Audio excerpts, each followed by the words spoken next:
Vamos aproveitar que hoje é sábado e eu vou te pedir alguns minutos para você entender exatamente por que esse governo se encontra em uma situação catastrófica e agora eles estão desesperados para sequestrar a CPMI, não só pela questão do estrago que isso pode fazer na imagem do governo, mas agora eles estão brigando para não serem presos. Esse governo cometeu crimes e a CPMI vai mostrar.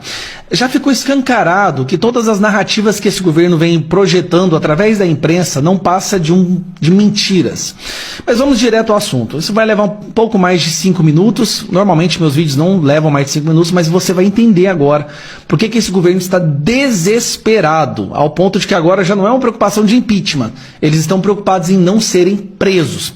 Vamos lá, eu quero mostrar para você agora uma fala do Paulo Pimenta, responsável pela Secretaria da Comunicação, onde alguns dias atrás ele fez essa entrevista com a Globo News. O senhor disse que o Lula, por conhecer, por óbvio, né, o Palácio como poucos, perguntou claramente sobre as imagens ali em frente à sala presidencial. E o que disseram a ele, ministro? Essas imagens não existiam, essas imagens, a totalidade das imagens que existiam eram aquelas que foram fornecidas a ele, né?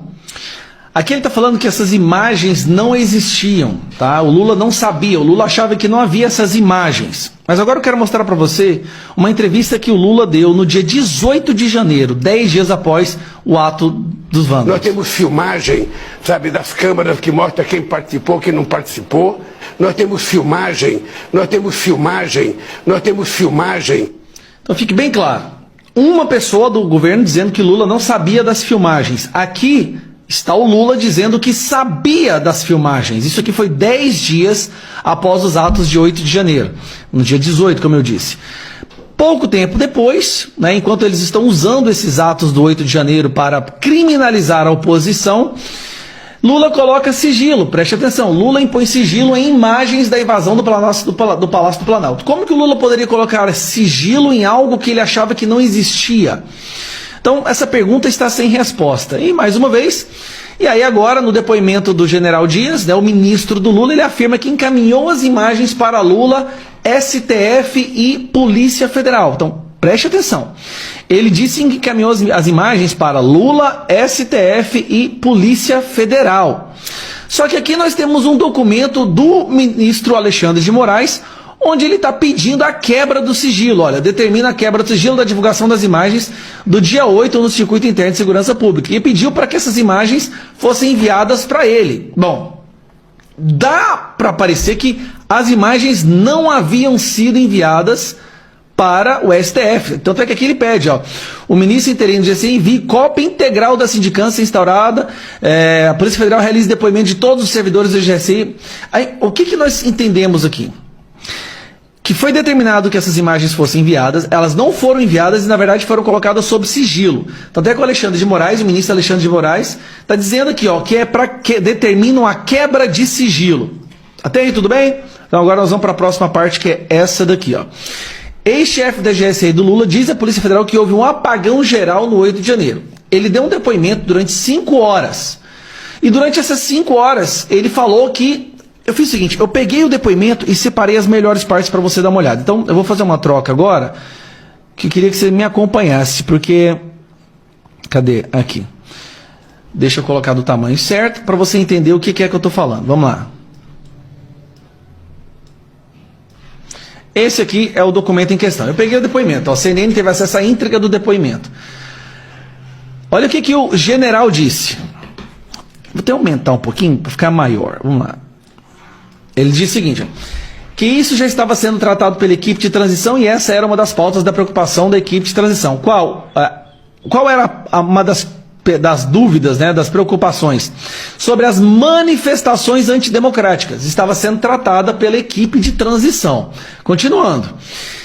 E aí ele disse que deixa registrado que o acompanhamento dos movimentos são de atribuição do Ministério da Justiça. Ministério da Justiça, Flávio Dino.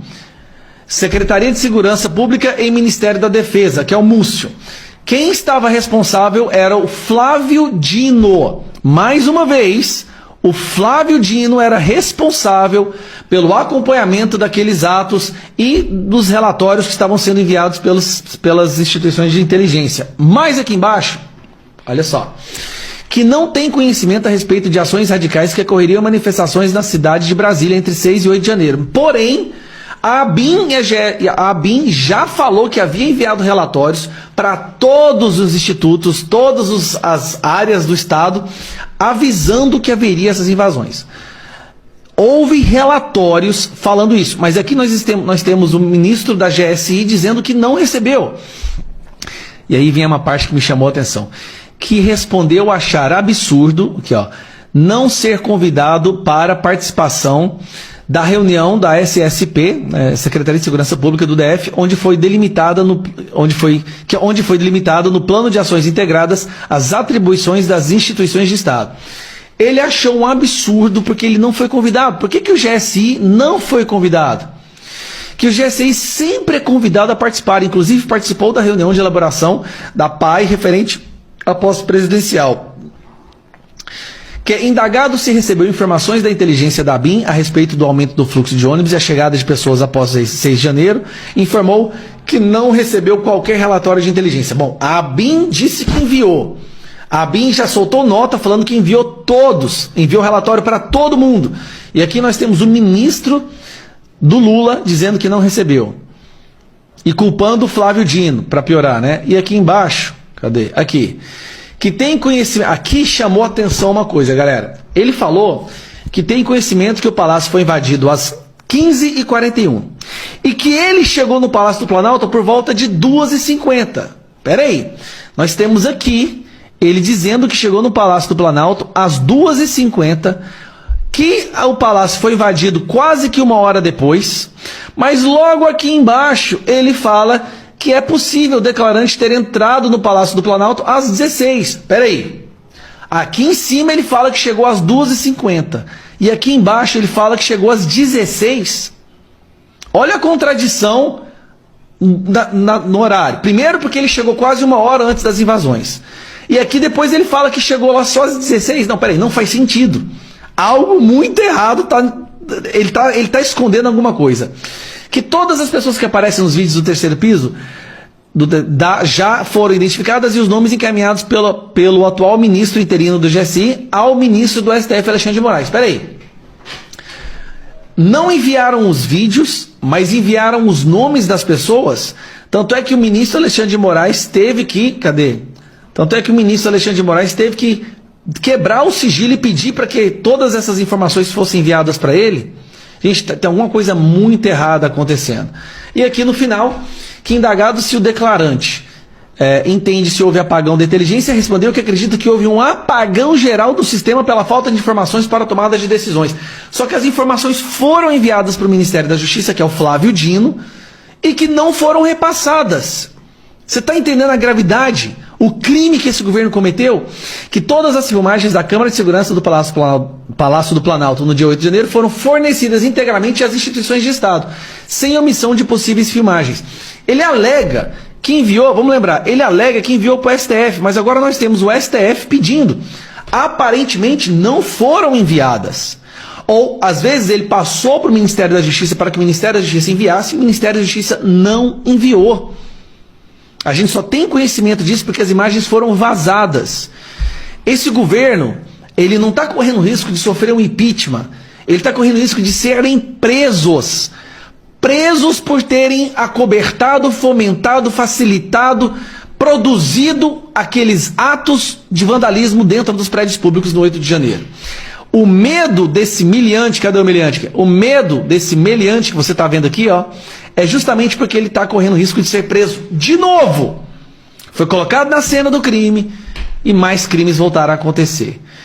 Esse vídeo foi longo, mas para você entender o porquê que esse governo está tão desesperado e agora vai fazer de tudo para sequestrar a CPMI. E o problema é que o responsável, a pessoa que tem a autoridade de poder escolher membros, é o maior capacho da facção criminosa que o Brasil já viu, que é o Rodrigo Pacheco, que foi reeleito presidente do Senado. Ainda mais com... Não vou falar nada não, mas... Ê, Vanderlan, parabéns pelo que o senhor fez, hein? Parabéns, senhor Vanderlan, senador aqui de Goiás, que se diz apoiador da direita, Bolsonaro. Então nós estamos com essa situação, pessoal. É por isso que eles estão num instinto de sobrevivência agora e vão fazer o que for preciso para não serem presos.